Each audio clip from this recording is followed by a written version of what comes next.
progetti, c'è bisogno di territorio da allagare per rimpinguare le falde.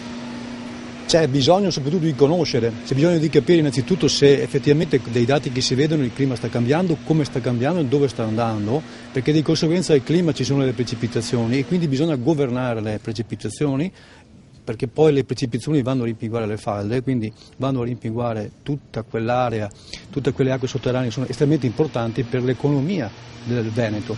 Quindi conoscere cosa succede per poter programmare e preventivare lo studio futuri. Lo studio che avete fatto qua a Trust vi ha dato dei risultati? Sì, sicuramente interessantissimi, perché basti pensare cosa si prevede in un cambiamento non climatico o in quantità d'acqua, ma una distribuzione diversa delle acque. Questa distribuzione diversa fa pensare che dovremo agire nel prevenire, quindi immagazzinare per poi rilasciare in momenti successivi le quantità d'acqua necessarie.